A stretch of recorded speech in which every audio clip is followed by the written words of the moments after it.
요한복음 11장 25절에서 27절의 말씀을 보면 예수께서 이르시되 나는 부활이요 생명이니 나를 믿는 자는 죽어도 살겠고 무릇 살아서 나를 믿는 자는 영원히 죽지 아니하리니 이것을 내가 믿느냐. 이르되 주여 그러하외다.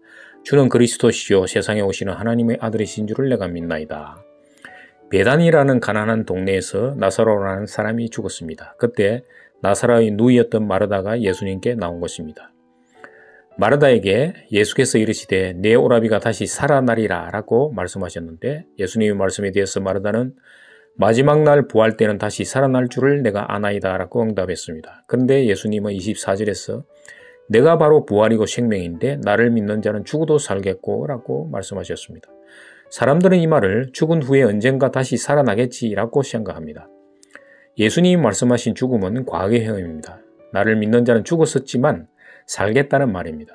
주님을 믿는 자는 전에는 영적으로 죽었지만 살아난다는 의미입니다. 그러나 많은 사람들은 여전히 영적으로 죽어 있습니다. 그래서 영적으로 살아서 믿는 자는 영원한 생명을 얻는다는 말입니다. 영적으로 살아서 믿어야지 영원한 생명을 얻는다는 것입니다. 영적으로 살지도 않았는데 자신은 예수를 믿는다고 모두 생명의 부활로 이어진다고 착각을 하고 있는 것입니다. 대부분 교회 사람들은 나를 믿는 자는 죽어도 살겠고를 언젠가 육체적으로 죽으면 다시 부활한다는 단순 논리로 생각합니다. 그러나 여기서 말하는 죽은 자는 육체적으로 죽은 것이 아니라 영적으로 이미 죽은 자를 의미하는 것입니다. 예수님이 살아서 믿는 자는 영원히 죽지 않는다라고 했는데 살아서 믿는 자라는 의미는 전에는 영적으로 죽었지만 살아나고 영적으로 살아서 믿음으로 영생한다는 의미입니다. 영이 살아나서 믿어야 영생을 얻습니다. 그리고 26절에서 예수님이 이것을 믿느냐라고 말씀하셨는데 마르다가 27절에서 이르되 주여 그러하외다. 주는 그리스도시요 세상에 오시는 하나님의 아들이신 줄을 내가 믿나이다. 이 고백은 성경 지식으로 하는 말입니다. 이 고백은 예수님과 영적 교제가 이루어지지 못하는 고백입니다. 자기가 원하는 생각을 예수님께 주입하는 것입니다. 마르다는 예수님을 믿었지만 예수님은 마르다와 영적 대화가 되지 않는 것입니다. 영적으로 죽었지만 예수님으로 인하여 영적으로 살아나야만 생명을 얻게 되는 것입니다. 마지막 때 부활은 생명의 부활로 나가지 못하면 심판의 부활로 나갈 것입니다. 다 부활한다고 구원받는 것이 아니라는 것입니다. 예수를 믿거나 안 믿건 마지막 때는 다 부활합니다. 예수 안에 있는 자는 생명의 부활로, 아닌 자는 심판의 부활로 나갑니다.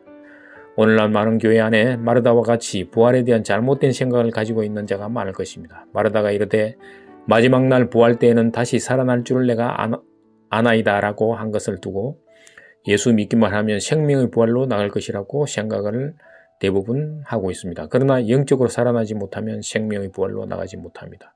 주님은 말씀하실 것입니다. 너는 살았다 하는 이름을 가지고 있으나 죽은 자로다. 성경에 나사로가 죽었지만 예수님은 그는 잔다고 말씀하셨습니다. 그런데 영이 죽은 자를 죽었다라고 표현하고 있습니다. 예수님이 하시는 죽은 자는 영이 죽은 자를 의미합니다. 요한복음 5장 25절에서 진실로 진실로 너희에게 이르노니 죽은 자들이 하나님의 아들의 음성을 들을 때가 오나니 곧 이때라. 듣는 자는 살아나리라 해서 듣는 자는 영적으로 죽은 자를 의미하는 것입니다. 그래서 내가 죽은 자라고 깨닫는 자만 영적으로 살아난다는 것입니다. 요한복음 5장 28절에서 29절을 보면 이를 놀랍게 여기지 말라. 무덤 속에 있는 자가 다 그의 음성을 들을 때가 오나니 선한 일을 행한 자는 생명의 부활로 악한 일을 행한 자는 심판의 부활로 나오리라. 마르다가 말한 것은 바로 무덤 속에 있는 자가 다 그의 음성을 들을 때가 오나리를 믿는 의미입니다. 지금 무덤 속에 있는 자들은 잠자는 자들입니다. 악한 자들도 다 음성을 들을 때가 옵니다. 그러나 그때는 늦습니다. 왜냐하면 심판의 부활로 나가기 때문입니다.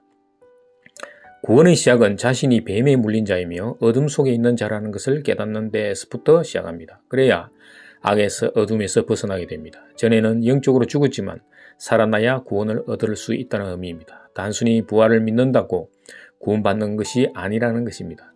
우리는 예수를 믿으면 반드시 부활합니다 라고 말을 할 것이 아니라 예수님의 두 번째 말씀처럼 영이 살아나서 믿는 자는 생명을 얻을 것이라고 말을 해야만 할 것입니다.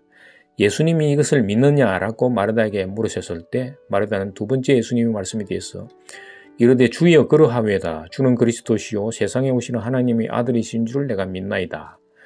예수님과 마르다와의 대화는 초점이 맞지 않는 것을 알 수가 있습니다. 예수님은 생명의 말씀을 전하는데 마르다는 성경 지식에 대한 사실 확인에 급급한 것입니다.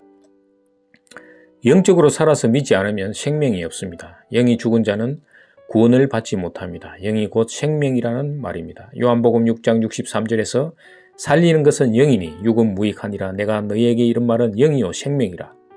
예수님이 살아난 영을 붙잡아 주시는 것입니다. 주님이 4대 교회에 말씀하신 살았다라는 이름은 있으나 죽은 자로다. 그러므로 회개하라고 하셨습니다. 자신이 하나님처럼 되고 싶어서 하나님을 떠났던 사실을 회개하지 않으면 영이 살아나지는 않습니다. 사람들은 세상죄에 대해서만 회개하는데 하나님 나라에서의 원죄를 회개하지 않으면 안 되는 것입니다.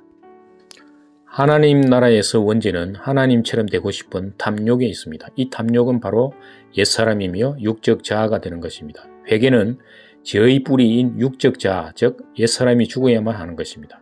하나님 말씀 앞에서 자기를 부인하는 것이 죽는 것입니다. 참 회개의 의미를 깨닫는 자만 하나님께로 돌이킬 수 있는 것입니다.